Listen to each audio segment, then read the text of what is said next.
सत्य की खोज के बारे में कुछ विचार आगे। मैं यहाँ कहना चाहूँगा कि जो मन को सुलझा लेता है उसके लिए सब पहेलियाँ सुलझ जाती है। सुलझा हुआ मन, सुलझा हुआ जगत, सुलझा हुआ मन, सुलझा हुआ जीवन, सुलझा हुआ मन, तो फिर कोई बाधा नहीं रह जाती परमात्मा तक उठने में। वह सुलझा हुआ मन यात्रा कर लेता है।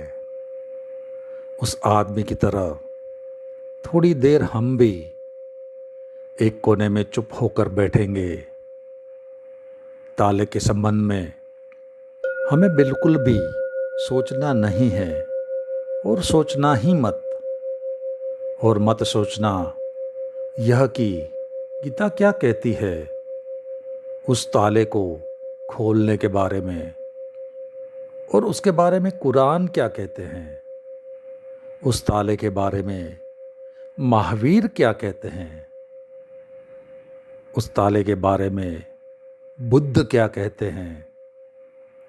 कृपा करो इनको छोड़ दो, ताले को ही छोड़ दो।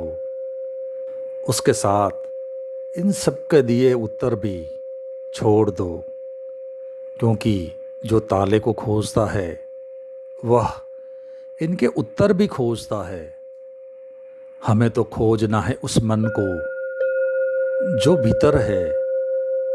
उसको करो शांत, होने दो उसे मौन, हो जाने दो उसे शून्य।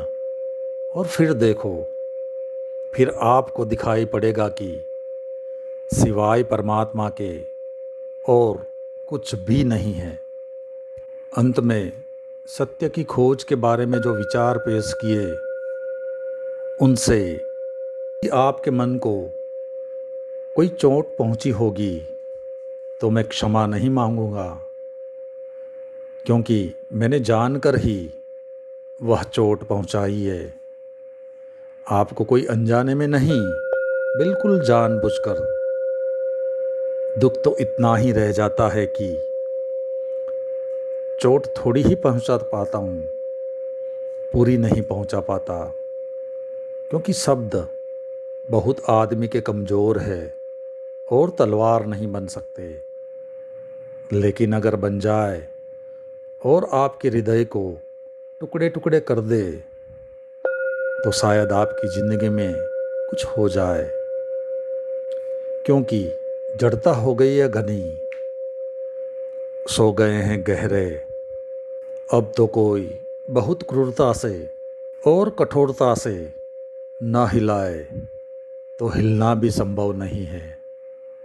अब तो कोई बहुत ज़ोर से तूफान आ जाए और कोई आंधी और भूकंप आ जाए और सब हिल जाए तो शायद हमारी नींद टूटे, और सब हो सकता है ना भी टूटे, क्योंकि कोई बहुत ही गहरी सोने वाला हो तो शायद भूकंप में भी सोए रहें। बस आज इतना ही। यह अध्याय यहाँ समाप्त होता है।